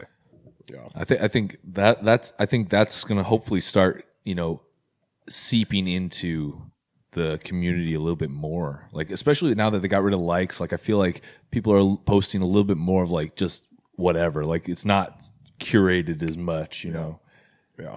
Hopefully it keeps going like that. Yeah. Yeah, man. I mean, I'm already seeing shit change on a very small scale. And that's really the only reason why I keep doing this shit because, honestly, for me, I could give a fuck less. I'd delete my shit right now. But seeing how many people really just need to like witness the kind of shit I'm doing and just that freedom of expression, it just blows my mind.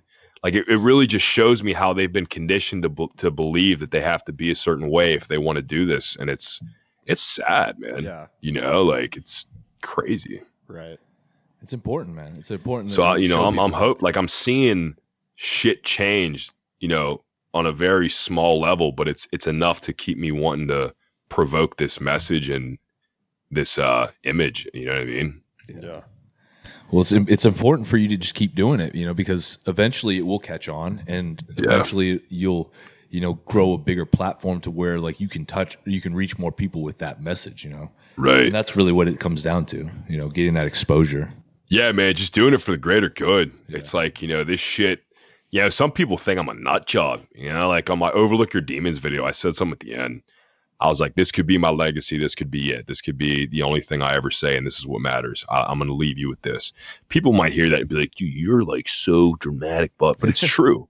It's true. If all this shit was deleted, fucking burned to ash tomorrow, this is what really matters. Yeah. What I just said, what I just did. This is why I'm doing this. This is why I have a platform is to give you the insight I never had. Yeah. You know what I mean? I mean, I'm trying to give you the insight I attained without the isolation. I'm trying to just cut the trauma, cut the bullshit, and just give it to you straight. You take that and you fucking win. That's what I want to see. But all these people, they're using their content, they're using their followers, just to feed their ego. and there's really no grand agenda that's going to benefit the sport, and it just sucks. Yeah, and that's part. I mean, but you can tell when somebody is faking it and when somebody's being real with you. Like, oh yeah, even through Instagram, where it's like, even if somebody's not saying anything with just the stuff they're posting and how they're posting about it, like you can tell if somebody's being genuine with you. It's so cringe. Yeah. And fitness is a cringe fucking palooza. And so I think ridiculous. like when people see that and they're like, "Oh, you're so dramatic," like, yeah, maybe, but like you're being real, you're being who you are. Like, so you should be able to see that and you should be able to respect that just from that, you know. And the people that see that, they fuck with it hard, man. And that's all that fucking matters, dude. Like, you know. Yeah. The people that fuck with it, as opposed to like the people that just kind of fuck with all these influencers and shit. They're not loyal to you. They're just there for your body. Yeah. You know, the minute you're out of shape, they're not going to entertain what you're doing. They don't give a fuck about what you're saying or who you are as a person. I mean, get out of here, man. They're following you because of your deadlift PR and your shreds. Right. Because you're not offering them anything else to fall in love with. You're not saying anything. You're not doing anything. Yeah. I don't even know what most of these cats' voices sound like. Yeah. Big facts. Yeah, that's true. I don't know. Hey, how did you guys get into bodybuilding, huh? What's going on with that? Well, so I played I was big into football and stuff. I played football back in college, and so that was kind of where my background is, and that's how I got into lifting. That's like a big part of why I started lifting, because I wanted to play in college. And so after that got done, I was just doing like strength and conditioning stuff. And one of my buddies was like, "Hey, you should do this NPC show." And so I did Men's Physique just because. And so I did all right. I did a couple of those, and then I kind of dealt with a little bit of that, like, you know, that mental disorder of like, you're not shredded anymore. Like, what the fuck? And so I kind of transitioned into more powerlifting. I started doing powerlifting, fell in love with that, like getting stronger.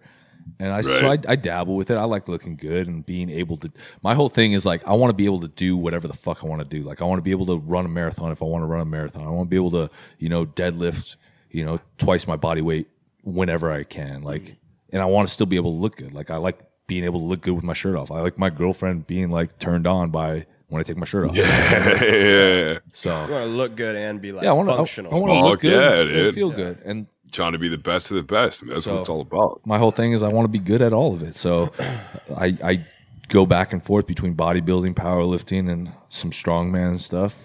You know, fuck it. You know what's important though? It's important that, because, you know, we've already established it. Like, there's really there's no financial support in competing. That's why I fuck with the fact you're coming out with Blast House, man. Yeah. Like, that's so smart. You know, you got to. That's really what's carrying the industry, is supplements and apparel. Yeah. Seriously. Well, and also there's too many supplements out there that are just like there's a lot of cringe supplements out there. Like, they're just bogus. There's bogus ones. There's shitty ones. Like especially after going through the process of like setting up Blast House, like, you know, sourcing ingredients, sourcing manufacturers, like developing brands, and seeing how much it costs. Like, and I'm looking at how some of these people are selling these for like, you know, $25 pre-workouts. Like, oh, that's for sure just pixie dusted bullshit. Like, there's nothing in that. Like, like just seeing how much my pre-workout costs, like, because I legitimately tried to make it like transparent, like put everything on the label, like good ingredients, like good quantities, and it's like, dude, this is expensive as fuck. Like, I have no idea how people sell this so cheap. Right. You know, well, I think that's the big even thing. at quantity, like, it's like there's so many bogus ass.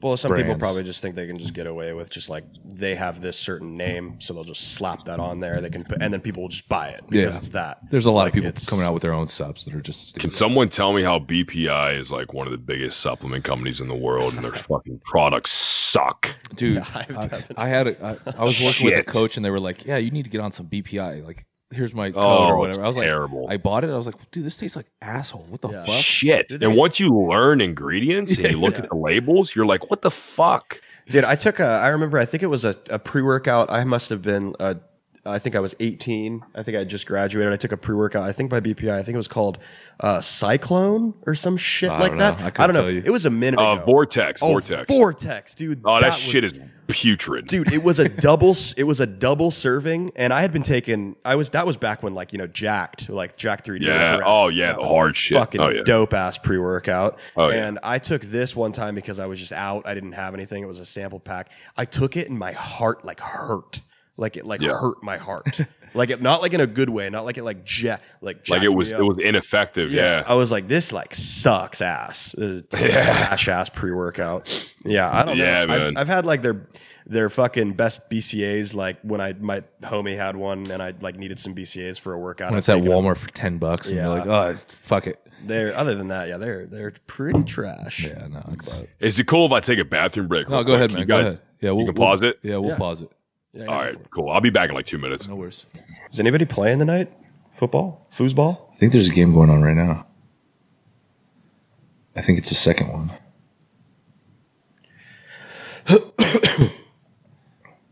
He's dope. I like him. Yeah, man. Low-key feel like he's talking about me sometimes. They only care about your tons of PR. No, but the thing is, that's what's cool. I feel like that's what's super cool about you is you're a hybrid. You do all of it. You know what I mean? Well, I don't really. Yeah. Hey man, I can't run a fucking marathon. I would gas out, dude. Did you run the whole time? No, I ran the half, and then I started walking, running. Yeah. But I ran the first 13 miles without stopping. Damn, dude. That's really good. It's impressive. The problem was the fact that I didn't stop. Yeah. When I was running, I ran that distance, and I didn't stop, so I wasn't getting enough fluids, and I wasn't eating enough. So when I did stop, finally, my body started cramping and shutting down, and I was like, "Oh fuck!" Yeah. How long did it take you? So I knocked out the first half in 2 hours and 25 minutes. Yeah. But then my shit kept cramping. Yo, what up? What's up? Hey, I'm back. just talking about fucking marathon. I'm talking about running. And how I was sucks. not good at that. So fucking literally haven't ran a half marathon. I think a half marathon's about the first. No, I've ran 11 miles before. I did cross country when I was fun, dude. When I was in middle school. Body's not meant to do that. Fuck. Dude, I don't even think I could run a quarter mile right now. Dude, the running sucks. I'm so unhealthy. It's one of those things it's the running if the problem is everyone's like, oh, I can't run anymore. It's well, when was the last you got to work into it again? Right. Yeah, I don't know. I think they say, don't they say that if you don't keep if you don't sprint regularly as you get older, you can lose your speed basically. You lose some of the fast twitch. Yeah, that's what it is. They convert over. Yeah, but I was I used to be fucking fast, dude. That sucks. I'm probably not. Dude, I used to be quick as fuck, bro. I remember when I was 205, dirty bulked out, and my buddy who played lacrosse, I told him I could beat him in a race. He was $170. Yeah. He was like, "Yeah, right, dude. You probably can't even move." I fucking smoked his ass, dude. Yeah. Fuck yeah. Even at that weight. Did you race him 100? Did you 100-meter dash?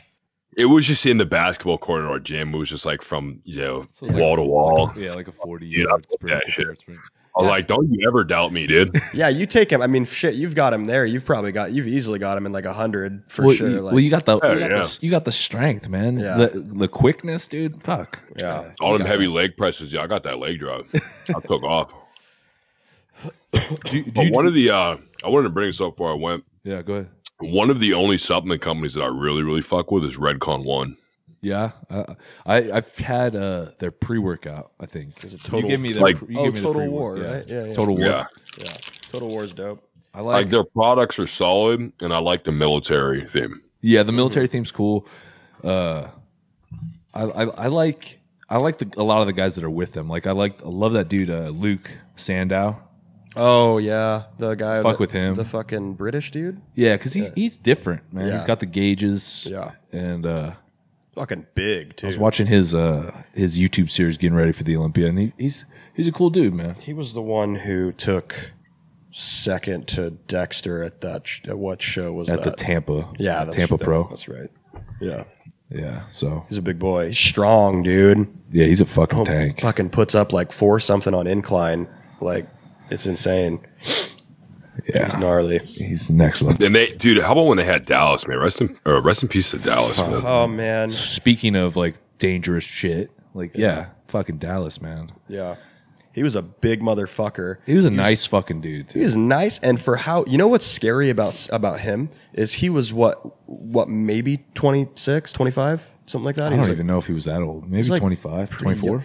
And the numbers that he was pushing, like, you know what I'm saying, like for like the numbers like that he was lifting in the gym. Oh, he was so strong. He was like the next Ronnie Coleman, dude. Yeah, dude. He honestly, in a way, I don't want to say he was like he could have like potentially like passed him, but I mean, Well, he had a Ronnie lot was- of potential. He He could. did, yeah. He's like 20 whatever hitting those numbers. Ronnie was like what, mid 30s before he was like hitting, I don't know, certain numbers. He had like 10 years on him. Yeah. But Yeah, I mean, honestly, he had so much. He was so fucking big too. yeah, he was super Oh, big. he would have been a Mr. Olympia. Get the fuck, like, give him if he was like what 24, Yeah, I think he was real. super He young, was super, super young. Yeah. young man. Just bullshit that he passed like that. I know. It was fucking trash. So sad. He had so much potential. He easily was the freakiest dude coming out of it because he was never like a huge bodybuilder. And then I remember just like, yeah, I lost an eye on him. I wasn't really paying attention. A year or two went by, and I saw him somewhere. He was fucking huge. I was like, dude. Yeah. You know, same thing with Rolly, man. Rolly Winkler. I remember watching, dude, the original Generation Iron. Love Yeah. that. And Rolly was in it, but he was just a small guy. He was just coming up, you know? Right. And then out of nowhere, he just became he was the last person I thought would be a mass monster. Yeah, you see that shot of him before the Olympia this past year where he's like in the mirror and he's just like, he looks like he's Insane. about 400 fucking He looks pounds. like the Michelin man, dude. Yeah, just dummy big. Yeah, he's huge. His arms are like Yeah, bro. the gnarliest. That's great. Dallas was strong as fuck, man. Yeah. I remember seeing videos of him like he'd be repping deadlifts with like 700 pounds, be doing like 4 or 5 rows. Yeah. Yeah, that guy was strong. He fucking grabbed the 160-pound dumbbells and just like rep them like 15 times. I don't even know, like stupid amounts of times. Like he would, like easy, like not even just boom. I think that's why I fuck with Luke so much because Luke's over there just being strong as fuck too. Like he's over there RDLing like 585, like just stupid. Stupid strong. Yeah, man, we don't really have freaks like that in the sport anymore. No, I feel like the freakiest dude out right now is probably like Big Ramy, but he don't even really he's not even really like too public or anymore. He doesn't really, yeah, and he never comes in shredded. no, he And always fucks it up. What the fuck? Dude, same with Cedric McMillan. What's Cedric up with could that? be fucking amazing. Cedric's He's got the genetics. He's just Cedric has the best physique on that whole stage. Yeah. Best back shot. He has the best shape from the front. Best relaxed pose. You know, it's just such a shame too because he's a cool guy Right. and he's like such a good ambassador for the sport. And he's just coming peeled. If he came in like piss peeled, like 4% body fat, it's game over. Yeah. It's game over. Yeah, he's gnarly. But it was him and Dallas at the Arnold. They were the contending champs. Yeah, they had a little bit of a rivalry for a minute there. that's what the sport needs. It needs some rivalry. It needs some some shit Some talking. goddamn controversy, dude. It needs some people that are just not afraid to not be liked. Well, that's the thing. That's the thing with like that's like the fucking Conor McGregor effect, dude. The villain. Yeah. People like people plays like it that up. shit. You know what I'm saying? Like it keeps it exciting because there's nothing more boring than when you go to like a press conference. You go to like I don't know, or like you hear like a press conference and it's just like I just had a real good prep. You know, blah blah. Just want to thank all my other fellow competitors up here. You know, blah. A lot of respect for them. A lot of respect for them. It's like, no, get up. I mean, yeah, okay, that's fine, but like get up there and be like what Chris did. Chris Bumstead did in the last. He was like probably the only one in the last Olympia press conference that actually like kind of like talked shit. Like was like, no, Breon, like I got you this year. Like I'm gonna beat you this. I was so happy when he took that because I love his physique way more than Breon's. Yeah. But I just think like that's what keeps shit exciting. That's what brings like viewers is just like having I don't know. Yeah. Like, You know what was crazy too is back in the golden era, like people like Tom Platz and shit, they were on like talk shows, like late night, you know, with Letterman and shit. Not Letterman, but shit like that. Yeah. You know, and they were getting interviewed, and they were on like TV, and they were like, you know, a phenomenon in a way. Yeah. And I feel like people just fucking neglect and don't accept the sport like at all. Well, I feel like a lot of it too is a lot of those top guys nowadays, they don't really take advantage of their platform. Like they're not going out trying to like, you know, draw attention to themselves. Like a lot of those top level guys are shitty at social media. You know what I mean? Like the content they put out, doesn't make me want to fucking like watch it. Well, there's so many IFBB pros out there too. Like you could search like, there's so many people who I feel like just have IFBB Pro like next to their name, and you don't even know who the fuck they are. Like, and they don't even compete either. Right. It's like if you don't plan on competing, take that shit out of your fucking bio. Yeah. Well, the problem is so many people do that for their Instagram coaching nowadays. It's like I just want the pro card so I can get some credibility for so I can get clientele. Right. It's like I was actually talking to some dude like, and they're like, yeah, I was backstage at the national show, and the guy was like, yeah, I just want to get this pro card so I can coach. Right. It's like, fuck you, dude. Like, what the hell? I know. I mean, you know what's crazy? They wouldn't resort to that if there was actually money in the sport. I'm just saying. No, they would actually compete. Yeah, shit's fucked up, man. I don't know. You know, I'm young and I'm aspiring to save the sport in a way, but I don't know how the fuck I'm gonna pull it off. I don't know what I'm gonna do, man. Well, I think like we were saying, like The Rock getting involved is huge. Like that's a huge thing. The thing is, like, people gotta like actually put out some shit there. Like they can't be these carbon copy. Like, oh, there's no substance to these dudes on stage, but like they actually have to show who they are. It's like, so I want to see a little bit of artistry, man. You know, I want to see some mystique, and I feel like one of the things that makes me polarizing is I have like a level of mystique behind me. It's like, you know, you look at my shit. I don't have my last name. I don't really have this self-explanatory bio. I don't tell you how old I am. I don't tell you this, that. You know, my profile picture is me covering my face. Fucking, you know, it's like. I just feel like there's so many different layers to who I am. Like I posted that monologue the other day, and people probably never expected to see that. Or I posted a video of the street art that I painted. People probably didn't expect to see that. And it's like, you know, I want to do some shit on stage where like I'm wearing like colored contacts, like zombie contacts, or maybe like makeup, or like I just want to do something cool, like just something different. You know, I think. Sorry. What's that? I was saying, like, that's kind of like what the appeal of like Kai was. Like Kai was like making that artistry. Like, right. He had that mystique. Yeah. And that's what's intriguing. If you look at any captivating public figure, it's because there's a level of mystique behind their name. If you look at someone like Kurt Cobain or Marilyn Manson, or, you know, this recent, you know, XXXTentacion, people like that, you know, and I already said like Gigi Allen, you know, shit like that. You know, it's because they're intriguing. They're captivating. Right. And I think part of the reason why bodybuilding just isn't accepted in the mainstream is it's just boring. We just don't have that captivation. Yeah. Everybody is so same. Everybody is so basic and one-dimensional. And, you know, they're just airheads. Yeah. I hate to say it, but there's really no character, you know? Yeah. I agree. 100%, dude. Just eat, sleep, gym. And that's well, man. That becomes the one-dimensional part of their personality. Yeah, like, exactly. They spend so much time at the gym that they don't do anything else. Yeah. That's pretty fucking accurate. Yeah. You know. Not only that, but if it's not showing off a shredded physique, they're not showing anything. Yeah. You know what I mean? Yeah. And so it's like the audience doesn't even know who the fuck they're watching or looking at. They don't know anything about you. Yet at the same time, they know everything about you because there's nothing more to you. So it's like this dynamic between, you know, like being ignorant and then just being shallow and just bland, tasteless. I don't know, it's sickening, man. I want to see some crazy dude with a red mohawk and Liberty spikes earn a pro card. I want to see something crazy. Maybe that'll be you, dude. It's gonna be me, man. I'm telling you, oh, dude, you already know I'm gonna switch up the mainframe, bro. That's what's up. We're already starting it. I'm excited for that, dude. Yeah, man. When you think you'll be able to get back on stage again? If I get this surgery and I'm out for 2 weeks. All right, so this is best case scenario, and then I'll give you worst case. Best case scenario is I get this operation done within a month. I'm out for 2 weeks. It takes me about 4 weeks to get my size back, and my hormones are optimal within a month or two of training. I'll be able to compete probably around fall. That'd be sick. Worst case scenario is I can't get the surgery for a few months. my hormones aren't optimized for a year or so of treatment. And yeah, actually, the worst case scenario would be he doesn't even operate on me, because that might be an option too. Fuck. So, I mean, idealistically, I want to compete so bad.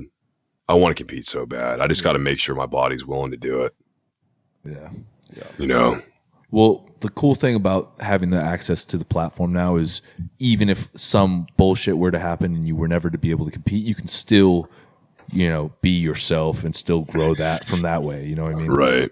Like nowadays, you don't necessarily have to compete. I mean, it'd be cool if you did compete, but you don't have to compete to grow your voice. Yeah. And that's what I've really been trying to do is, I do so much different shit. It's like bodybuilding is 100% me, but it's only 10% of me. Right. You know what I mean? And it's like, I don't know. I haven't seen any other bodybuilders post a photo wearing fucking eyeliner and eyeshadow. I haven't seen anyone else, doing the shit I'm doing. It's like, I'm obviously you can understand that I'm very different and I'm very unique. And I feel like if I can play off of that a little bit more and not put so much emphasis on, I have to be shredded and big all the time. And that like we said before, I think that's what's lost in the sport is just that authenticity. Yeah. So yeah, we gotta make something positive out of the situation. But dude, I want to compete. Fuck, I want to go pro. Well, cross my fingers, dude, that you can get that surgery soon. Yeah, thank you so much, man. We get to find out tomorrow. Right on. So dude. we'll see what happens. Yeah, dude, everything goes smooth. You should bounce back and be fucking feeling juicy as fuck. Like, oh yeah, everything's firing properly and like, dude, it's insane, man. I have reached this physique with hypothyroidism, hypocortisolism, suppressed testosterone. Right. I mean, it's like I can't imagine what would happen when my hormones are optimal. When everything's firing on it, it'd be insane. I told my endocrine, I said, listen, if you guys can't get me right, I'm taking gear. I told her straight up. Well, and you should at that point, like it's a health concern. Yeah, no, that's what I was going to say. Cause I think I told her, I think it's worse to have your testosterone suppressed, right? Than to have, I guess, high. Oh yeah. Yeah. I mean, either way, too high, too low is bad. You gotta have optimal levels. Yeah. And it's like, you got to assess the individual and like what they do. Like an endocrine just wants you to be normal. Yeah. But the fact of the matter is I'm 20 years old and I'm a bodybuilder. I don't need normal. I need great. Yeah. Right. If I didn't compete in a sport that relied on hormones, I wouldn't care if I had average hormonal functionality, but I'm a fucking bodybuilder. Right. I need my shit to be perfect. Right. Okay. So that's when it's time to say, all right, let's get the trend. I mean, I told her straight up, so at least I was honest with her. Yeah.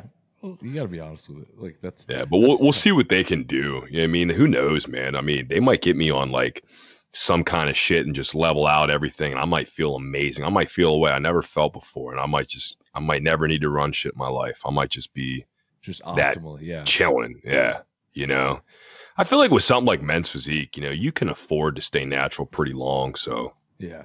Right.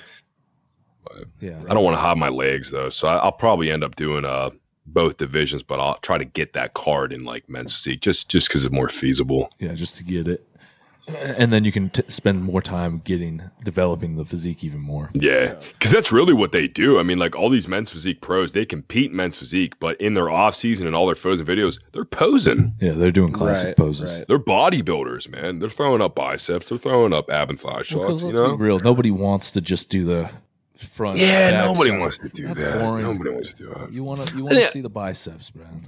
I think the IFBB should have some kind of tested division. It should. The IFBB should have a tested bodybuilding division. Yeah, as opposed to one of those like bullshit like natural like, federations shows that like, nobody goes to. Right. Yeah, you can go off cycle 4 weeks out and be good. It's crazy, man. It's like they have the resources to do it and they have the money. Just fucking, you're already paying people pebbles. Just invest in a division that lets people who want to stay natty for their career compete. And even if no one watches it, at least they did what they, at least they got at least make an effort to see how it would work out. Yeah. I think honestly it'd be kind of freaky because you could have some genetic anomalies and it could be even more controversial. Oh yeah. People could be watching that shit and be like, there's no way he's fucking natty. No way. And then a dude pops for the drug test like, oh, I knew it. I fucking exactly, man. I mean, we could really shake shit up. Yeah, it would actually be kind of interesting. Yeah, you get a whole it's spring a whole new series of Kenny KO videos, natty or not. Exactly, man. And you know what's crazy too is you could see those natural athletes transition into being enhanced. You know, so now you could see the fucking genetic freak that's been dominating the natty division hop on gear, and then he fucks around and becomes Mr. O. How crazy would that be? Yeah. What was that? There was that one dude was it Blackstone? One of their dudes. Oh, Keon? Is it Keon? Keon. Yeah, he claimed natty, doesn't he? Yeah, he claimed natty, and then until recently, like maybe a half, like 7-8 months ago, he's like, yeah, he's on gear now. Yeah. Dude, if he got to where he was naturally, because he's actually not that big. He's pretty small. No, that's part of the thing about Instagram. Like, it's just he just has crazy shape. Yeah, his legs are pretty big. And he's lean. Because he's real short, isn't he? I think so. Yeah, he's got to be like 5'5". He's 5'5", yeah, 5'6", something like that. Real short. Oh, yeah. I guess it would make sense if he is deciding to start using, because he's going to the 212. Yeah. So, but I don't believe he was fucking natty. Come on, man. We'll never know. You know, there's you know, like when people say natty, like, what they that really mean, you know, what they really mean is I haven't taken anabolic steroids. Right. Yeah. They're not SARMs considering shit like Cardarine or MK677 or SARMs. You know, people could take a pro hormone and be like, well, technically it's not steroids, so I can still say I'm natural. Oh, yeah. No. You can say so much shit these days. You can be like, oh, I've never taken steroids. You didn't ask me if I haven't taken, fucking Rad 140. Or you didn't ask, you know what I'm saying? Dude. Oh, I didn't say I've never taken SARMs before. I didn't say I've never, dude. You know? Yeah. The best one is when someone's clearly off cycle.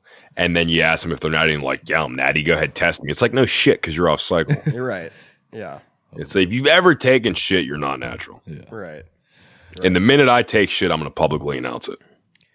There's no point not to. I just think that nowadays there's no point not to. Like it's we talked about it. It's basically just like if you don't want to talk about it, or like just don't fucking claim, just don't talk about it. You know what I mean? Yeah. Just yeah, like. But don't claim natty. Don't claim natty. Yeah. Don't put fucking natty in your bio because you're just being disrespectful. That's why I was stoked when Callum came out with that video and he's talking about being on gear. Right. Like, good. Yeah. Isn't it, dude? It's so weird to like watch people talk about it as if it's this taboo thing. Right. It's like, just fucking like quit being a pussy. Like, dude, if I made a video, I'd be like, yeah, so like I just decided to start using test. I want to take it to the next level. But like, dude, you watch these videos of like people talking about it, and it's like this 14-minute long escapade of them beating around the bush. And I'm like, dude, they're trying so hard like not to say the key word. Yeah. Right. You know? And it's like, come on. Part of that is the fact that it is still illegal in the United States. So like, there is some of that, but yeah. I agree. Yeah, I got you. Yeah. But I mean, at that point, we've already understand that. Yeah. I think one of the smoothest, well, I don't know if I want to say the smoothest, but one of the, I feel like out of that group, actually you know, do you know Dylan McKenna? You know, like Dylan McKenna, yeah. I think I watched that one where he came out about it. I felt like he did like okay, like he just fucking dropped that he was like, yeah, no, I started taking stuff for my show or whatever. It was like I think it was just orals. I don't know what he was taking. I think he was doing I think he said like Winstrol or Anavar or something like that. He wasn't doing anything like crazy, but I thought it was interesting when he did that because I felt like that was when the whole like all these natty or not videos were being made about like, you know, David Lade and fucking, everyone, Quint or Cornelius, his friend and stuff like that. And then Dylan came out and said that. And I feel like when shit like that happens, when people come out and they say that they're on gear, I feel like people that are close with them or like hang out with them all the time are kind of like, oh fuck, well I've been claiming natural. Like I didn't like want to say anything, you know what I mean? Like that I love stuff sort of thing. It's almost like creates this like awkwardness. Cause I don't know if you saw the video of fucking Kenny. I think it was at the Olympia. He went up to the Jeff Side thing. Yeah. He like goes up to, he went up to Jeff. That was so cringy. He was so, that was so weird. Yeah, dude. Oh, weird. And, like it was hella weird. The really weird one, and it was really uncomfortable too, is when he went up to David. He went up to David Lade and he's like, "Are you on like any hormones or anything like that?" And David just like didn't say anything. He was just like, he was like, he's like, "Hormones? No, I'm not on any hormones." You know, like, it's like you got to be so specific. Yeah. And then he even tried to give him the benefit of the doubt too. He's like, you know, being with Gymshark, are you are you obligated to like not say anything? You know, like sort of thing. Like, are you obligated to be like, you know, no, I can't talk about this? And he's like, no, that's like not anything that we've even talked about. That's not even like a written contract. I'm just not on anything, you know, sort of thing. And it's just like, I don't know. It's just, I just feel like it gets to a point where we're all conjuring up this idea that it's not a real thing that people really do.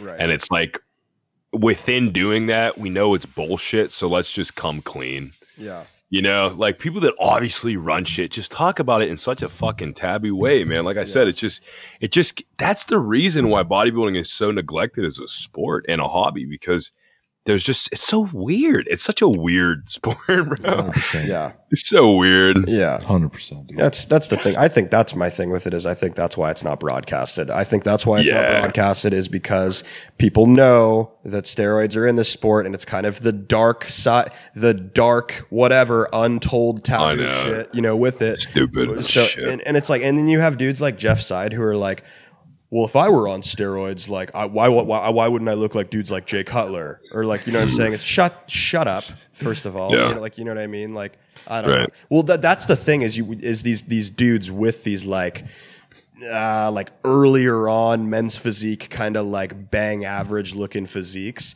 is people are like, well, he's not on steroids. I mean, he's not that big. He's not that crazy. Like, you know what I mean? So I kind of believe him that he's like not on anything.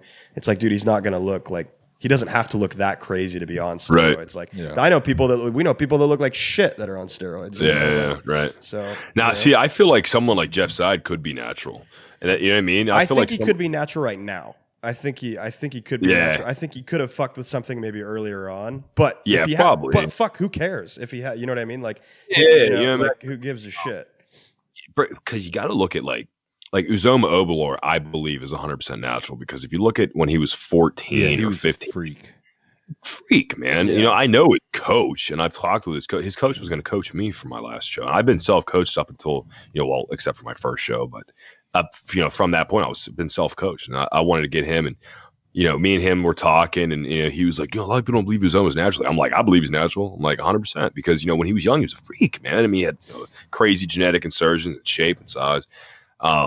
So, you know, I feel like when you truly are natural and you are on that level, now it has a reverse effect. Now you're getting shit on for telling the truth. Right. Yeah. Now, you know, it's like me, if I were to actually confidently say, you know, which I do, I am a 100% natural athlete. I've never touched a SARM, a pro hormone, or anabolic steroid, any sort of PED at all. Never, not even a test booster. You know, I could say that. People just shit on me. And I'm like, listen, I'm trying to help you out, buddy. Because I'm telling you that you don't need to take shit if you want to get to that level. If you have good genetics and you have good work ethic, it's possible. So it's like there's this weird fine line between like what you can and can't say if you want to remain credible. Right. Even if you're being brutally honest. Yeah. You get fucked either way. Oh, dude, you could take a polygraph test and pass, and people still wouldn't believe you. Bro, it's just 2020 shit right there. That's just like people are going to disagree with anything you say. And yeah, that's why it's better to just full send it and just not give a fuck. Yeah, exactly. Just do you, man. Fuck it. Yeah. No. Just full send it, take no prisoners. You know, it's like you could die tomorrow, so fuck it. Yeah. That's why I think like I don't know. I've thought about that so many times. Like if I were to hop on like a cycle about just like broadcasting it or just not saying anything, like not claiming natural. I'm not going to tell you I'm natural for sure. Yeah. But I'm not going to be like, I don't know.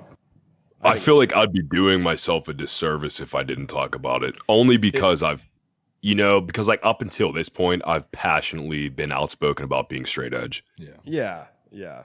You know what I mean? And so I feel like, you know, me, I've always said, you know, I don't do drugs, I don't drink, I don't use PEDs. You know, I believe in this lifestyle. Right. So I feel like, you know, if I did transition, I owe it to my people. You'd have to be honest about it. Yeah, for sure. I can't have that as the foundation of my message and then use gear behind the scenes and people still identify with that message. You know what I mean? Totally. That's off-brand. Off-brand 100%. But yeah, if you're someone who's just done your thing and you never spoke about shit, you know, you don't owe nobody shit. Right. You know, you just live your life and you come clean about it if it's brought up in a sincere manner, but you don't You don't owe need to anyone disclose. an explanation. Yeah, you don't need to disclose your. Bro, I'm looking at this Blast House. I really want to try this shit.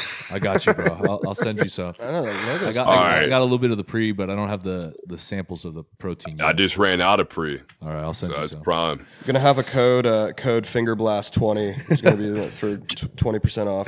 It's actually gonna add 20% onto the shipping to Wes's. There you go. Wes's bills. Yeah. Yeah, I mean, honestly, dude, I would honestly love to, obviously, if I fuck with the products, I'd love to rep it because I love what you guys stand for. We're all realists here, and that's what I want in a fucking brand. So it's like, I'm not signed with anybody. So fuck, hey, yeah, I'm just saying. Like I'll say, let me know. I'll send you some. You like it? We could talk, man. Yeah. All right, let's do it. All right, man. Well, let's kind of. It's been a while. We got a good chunk of I'm time, getting kind man. of hungry right now. We got a good So let's call it there. You want to plug anything, dude? Like let people know where they can find you and shit. Yeah, sure. I mean, it might be gone tomorrow. I don't know. So, but hey, listen, if you want to check me out, if you enjoyed this, my Instagram is JONATHANDE_. And my YouTube is Jonathan's Dead, or it's either Jonathan's Dead or it's just Jonathan. I don't know. But that's my Instagram, so I'm usually on there. Check me out if you want. And yeah, dude, thank you so much for having me on here. It was a blast. This was dope, man. You gonna be at the Arnold? I'm definitely gonna be at the Arnold. Fuck yeah, we'll have to link up. Be sick, dude. I know. I want to do go. it, man. We got to link up. We'll see if Wes may or may not go, but I'm gonna for sure be out there. And you guys have to come on my podcast. Yeah, 100%, dude. Let's do it. My maddening mind, right? My maddening mind. Perfect, I'm gonna start. bro. I'm gonna get that back up. Yeah, I was wondering because he showed it to me because obviously you can't find a whole lot of your shit because you don't put it in your bio, but he showed me the podcast. I was like, oh, this is fucking dope. Yeah. So yeah, you got to get back on that, dude. Absolutely, man. All right, brother. All right, man. We'll talk later. All right, I'll see y'all on the flip flop. Later. Later, bro.